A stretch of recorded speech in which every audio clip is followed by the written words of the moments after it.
చూడాలని ఉన్నది నీ ఆగమన ప్రకాశము, నీ సంగముతో దిగివచ్చి ఆ దివ్య సన్నిధానము చూడాలని ఉన్నది నీ ఆగమన.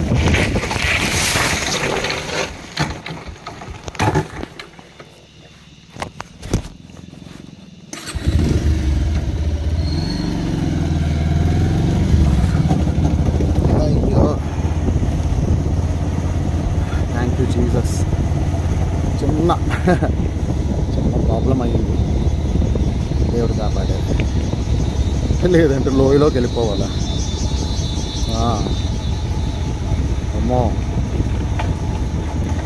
చిన్న మిస్టేక్ జరిగినా భారీ మూల్యం చెల్లించవలసిన అవసరం ఉంటుంది.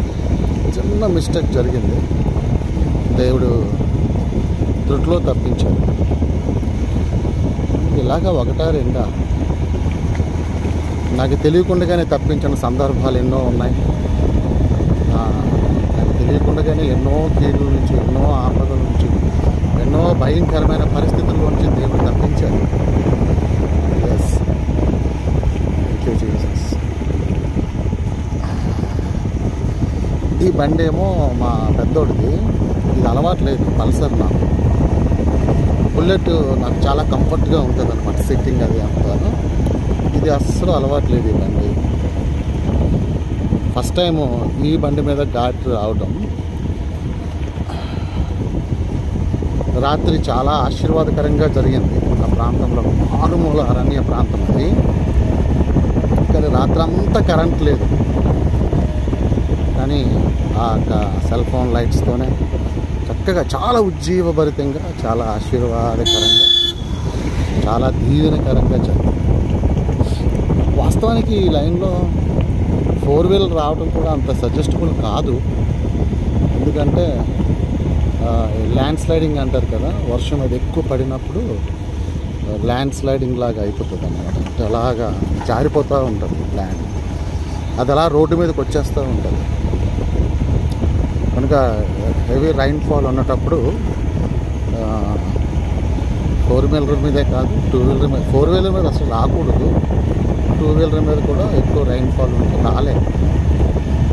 లోకల్లో నడుపుతూ ఉంటారు, వాళ్ళకి తెలుస్తూ ఉంటుంది ఏ టైంలో అనేది. మనం కొద్దిగా జాగ్రత్తగా చూసుకొని ఆ మూమెంట్ అది చూసుకొని రావాలి అన్నమాట. కాస్త చీకటి పడకుండానే రావడం మంచిది. చీకటి పడకుండానే ఈ యొక్క ఘాట్ అనేది దాటిపోవాలన్నమాట. చీకటి పడింది అనుకోండి కొద్దిగా ప్రాబ్లమే. అట్లాగా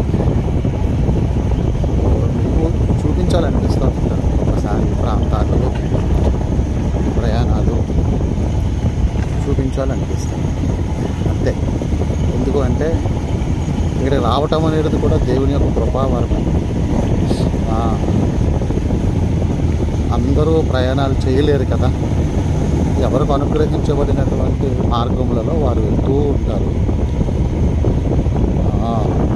అందుకని నేను చూపించడానికి ఇష్టపడుతూ ఉంటాను.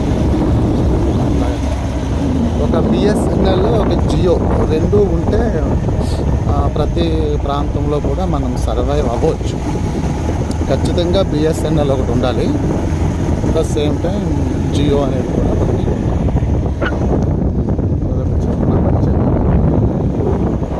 చూసారా ఎంత బాగున్నాడు.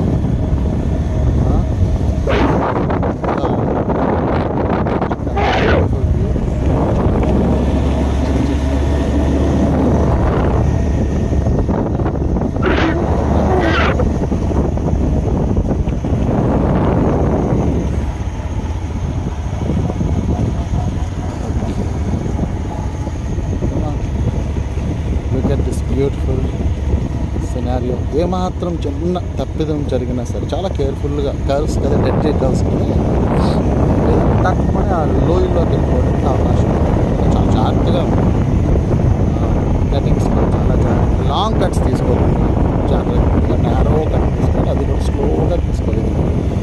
ఇలాగన్నమాట.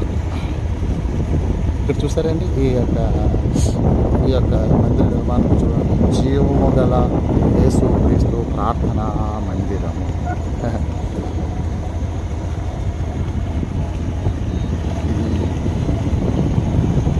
నేను లాస్ట్ టైము ఒక లోయలో పడిపోయాను చూసారా, మీకు చూపించాను. అది నేను ఇంకా పెట్టలేదండి, పెడతాను. అక్కడికి వెళ్ళేసరికి ఏమైనా చీకటి పడిపోవచ్చేమో, పడకపోవచ్చులేండి, చూపిస్తాను. చాలా బాగుంది. ఆ లోయలో నేను పడిపోయాను. దేవుడు నాకు జీవాన్ని ఇచ్చాడు. అది పేరుతో సహా అది ఒక జ్ఞాపకం. December 24 and 2024, December 24, 2024 రోజున నేను ఈ లోయలో పడిపోయానండి. చాలా ప్రమాదం తప్పింది. అసలు నేను అన్కాన్షియస్ అయిపోయాను. నాకేం తెలియదు, ఏం జరుగుతుందో తెలియదు. ఆ లోయలోకి నేను మొగ్గలు వేసుకుంటూ బ్యాక్ ఫ్లిప్స్ వేసుకుంటూ వెళ్ళిపోతున్నాను అన్నమాట. దేవుడు చాలా ఆశ్చర్యకరంగా కాపాడాడు. ఒక పెద్ద రాయి నా మీద పడిపోవడం, అది ఊపు నేను కాసుకోలేక నేను ఆ లోయలోనికి వెనక మొగ్గలు వేసుకుంటూ వెళ్ళిపోవడం జరిగింది. చూపిస్తా. ఎన్ని అనుభవాలు ఉంటాయండి పరిచర్యలో. అంటే ఒక పరిచర్య విధానాలు ఈ విధంగా ఉంటాయి. అందరి జీవితాల్లోనే కాదు, కొంతమంది జీవితాల్లో ఆ విధంగా ఉంటాయి. కానీ నిజంగా అవన్నీ ఒక ఆనిముత్యాల లాంటి అనుభవాలు. ఇది ఒక చిన్న గూడెం. దీన్ని ఏమంటారు, పేరు మర్చిపోయాను.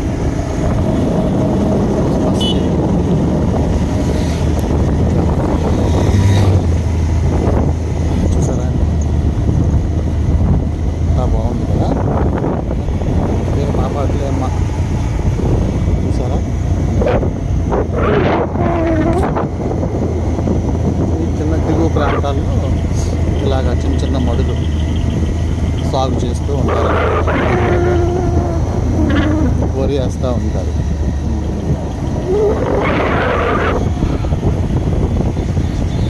చాలా త్వరగా చీకటి పడుతుంది. సమయం ఆల్మోస్ట్ 5 అయ్యింది. 5 గంటలకే ఇంకా అంటే క్లౌడీగా ఉంది ఈరోజు. సన్నీ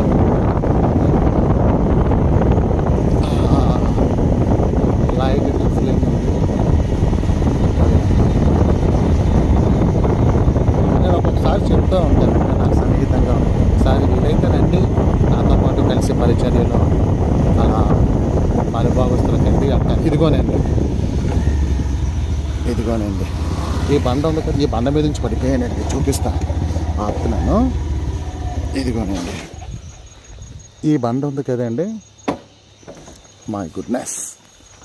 ఇదిగోనండి ఈ బండ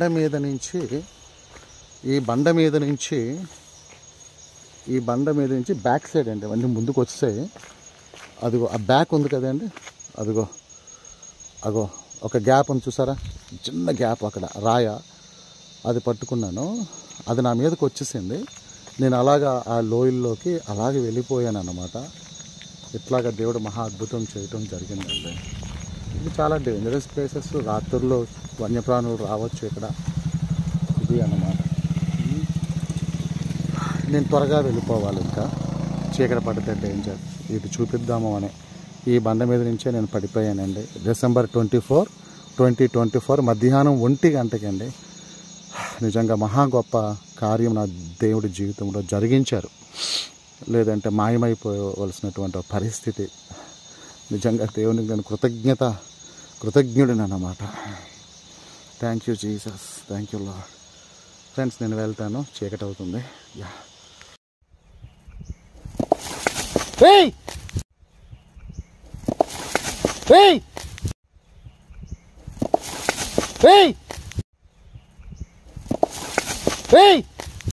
అయితేనండి, నేను ఆ లోయలో పడిపోయినప్పుడు నాకేం తెలియదు. బ్యాక్ ఫ్లిప్స్ వేసుకుంటూ అలాగే నేను కిందకి వెళ్ళిపోతున్నాను. నా మైండ్ మొత్తం బ్లాంక్ అన్నమాట. అంటే నాకేం తెలియదు అన్నమాట. అసలు ఏం జరుగుతుంది, నాకేమవుతుంది, ఇదేమి కూడా నాకు తెలియదు. జస్ట్ వెళ్ళిపోతున్నాను అంతే. అపస్మారక స్థితి అంటారు కదా, అందులో ఉన్నాను. అలా కిందన కూడా పెద్ద పెద్ద రాళ్ళు ఉన్నాయి, పెద్ద పెద్ద బలుపు మొక్కలు ఉన్నాయి. కిందకి వెళ్ళిపోతున్నాను. అలా వెళ్ళిపోతుండగా నా ఎడం చేతికి నేల తగిలింది. దాన్ని ఇలా పట్టుకునేసరికి వెంటనే నా స్పృహలోకి వచ్చాను. వచ్చి నాతో వచ్చిన అబ్బాయి ఏమో సార్ అనుకోని గట్టిగా అరిచి పైనుంచి చూస్తూ ఉన్నాడు. నాకు ఎప్పుడైతే నేల తగిలిందో ఐఎమ్ పర్ఫెక్ట్ అనుకొని నేను గబగబగా లోయలో నుంచి పైకి వచ్చి చేయి అందిస్తే పైకి లాగాడు అన్నమాట. అబ్బాయి ఏమో నా నెత్తి వెనకాతల నడుము వైపు చూస్తున్నాడు. ఏం దెబ్బలు తగిలాయా, ఏదో మాట్లాడుతున్నాడా ఏంటి, ఇలా అదే చూస్తున్నాడు. నేను గొప్ప విషయం ఏంటంటే నేను వేసుకున్న జాకెట్ కూడా చిరగలేదండి. అంత గొప్ప నాకు అసలు ఇది చిన్న దెబ్బ కూడా నాకు తగలలేదు. అసలు ఎలాగ నేను బ్యాక్ ఫ్లిప్స్ చేశాను, ఆ భయంకరమైనటువంటి చూశారు కదా ఆ ప్రాంతంలో ఒక చిన్న రాయి తగలలేదు.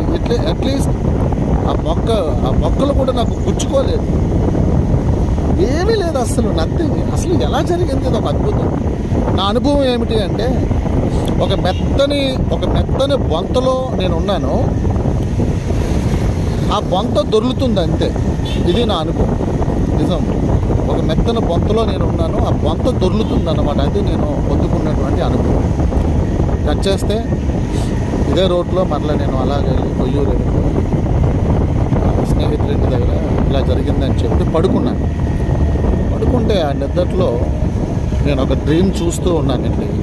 అదేమిటి అంటే ఇంచుమించుగా ఒక 10 సింహాలు ఉన్నాయి, పెద్ద సింహాలు నా మీద దాడి చేస్తున్నాయి.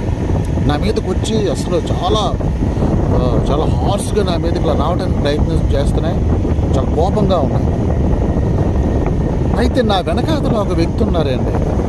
చూడడానికి చాలా సింపుల్గానే అనిపిస్తున్నారు కానీ నాకు క్లియర్గా కనిపించడం లేదు, కానీ ఉన్నారు. అయితే ఈ 10 సింహాలు కూడా నా మీద దాడి చేయడానికి వస్తున్నాయి, కానీ నా వెనకాతలో ఉన్న వ్యక్తి వైపు ఇలా చూసి అవి వెనకడుగులు వేస్తున్నాయి. ఆయన చూసి వెనకడుగులు వేస్తున్నాయి తప్ప నా దగ్గరికి రాలేకపోతూ ఉన్నాయన్నమాట. అది నేను ఆ డ్రీమ్లో చూసినటువంటి విధానం. కట్ చేస్తే నాకు పొద్దున్న 3:30కి ఇలాగా తెలివి వచ్చింది. ఆ రోజు December 24, 2024. సో కొన్ని చీరలు, ఒక 60 చీరలు పట్టుకొని వచ్చి అవన్నీ బాగా లోపల ప్రాంతానికి వెళ్ళి డిస్ట్రిబ్యూట్ చేసి క్రిస్మస్ శుభాకాంక్షలు తెలియజేసి వస్తున్నటువంటి సందర్భం. అయితే జస్ట్ ఇంక బయలుదేరాలన్నమాట. బైబిల్ జస్ట్ పొద్దున్నే లేచి చాలా కృతజ్ఞతని నేను హృదయంతో అబ్బా పెద్ద విపత్తు నుంచి తప్పించాను ప్రభా అని వందనాలు తెలియజేసి బైబిల్ జస్ట్ అలా ర్యాండమ్గా ఓపెన్ చేశానండి. చేసేసరికి నా కన్ను దృష్టి నేరుగా ఒక వచనం మీద కనబడుతుంది. అది ఏంటి అంటే, నా జీవిత దినముల మధ్యాహ్న కాలమందు నేను మరణించవలసిన వాడినై ఉండగా నేను ఏమందును, యెహోవా మాట సెలవిచ్చెను, ఆయనే నన్ను బ్రతికించెను, ఇక మీదట నెమ్మది కలిగి బ్రతుకుదును అని క్లియర్ వచనాన్ని నేను యెషయా 38 ఆ కన్ను దృష్టి ఆ విధంగా ఆ వచనాల మీద పడింది. క్లియర్గా దేవుడు అర్థమైంది నాకు. దేవుడు నన్ను తప్పించారు, నన్ను రక్షించారు. ఇలాగా ప్రియమైన వారు ఎన్నో పరిస్థితుల్లో, ఎన్నో గాఢాంధకారం చీకట్లో ప్రయాణాలు చేస్తున్నప్పుడు నాకు తెలియకుండానే దేవుడు కాపాడాడు. నేను అంటూ ఉంటాను, ప్రభా నాకు ఏమని ప్రాణులు ఈ ఏరియాలో నుండి పెద్ద పెద్ద అడవి పందులు ఏమంటారు వాటిని, వైల్డ్ బోర్స్ అన్నమాట, పెద్ద పెద్దగా తిరుగుతూ ఉంటాయండి. అలాగే కనుసులు అంటారు కదా, ఇవి ఉంటాయి, రోడ్డుకి సరిపడగా కూడా ఉంటాయి. అవి కూడా తిరుగుతూ ఉంటాయి రాత్రులు. ఎన్ని రాత్రులు తిరిగానండి ఈ రోడ్లలో, డేంజరస్. అలాగే బైసన్స్ అంటారు కదా, అడవి దున్నలు, అవి కూడా తిరుగుతూ ఉంటాయి. ఏ రోజు నాకేమీ కనపడలేదండి, కానీ స్వరాలు మాత్రం వినపడ్డాయి తప్ప నా ఎదురుగా ఎప్పుడూ రాలేదు. నేను ఎప్పుడూ అంటాను, ప్రభా నాకు చాలా భయం, ప్రభా నువ్వు ఉన్నవనే ధైర్యం తప్ప నేనైతే చాలా భయస్తుడిని, నాకేం కనపడొద్దయ్యా. నిజంగా పెద్ద పెద్ద సర్పెంట్స్ కూడా నేను చూస్తూ ఉంటాను, కానీ ఎప్పుడు నా బండి కింద పడలేదండి హీరో, ఎప్పుడూ కూడా. ఆ విధంగా దేవుడు తప్పించారు. తిరిగి మళ్ళీ ఈరోజు ఇక్కడికి వచ్చాను కనుక ఈ ప్రాంతంలో ఆ జరిగినటువంటి ఆ ఇన్సిడెంట్ని దేవుని నామ మహిమార్థమై ఒక సాక్ష్య రూపకముగా మీ ఎదుటిగా తీసుకొని వస్తూ ఉంటారు. దేవదేవునికి మహిమ, ఘనత, ప్రభావములు యుగయుగములో కలిగిన కనుక మన జీవము ఆయన యొద్ద దాచిపెట్టబడి ఉన్నది. ఆమె bless you. Praise the Lord. So loving brother Michael evangelist. చిన్న గూడెంకి వచ్చిన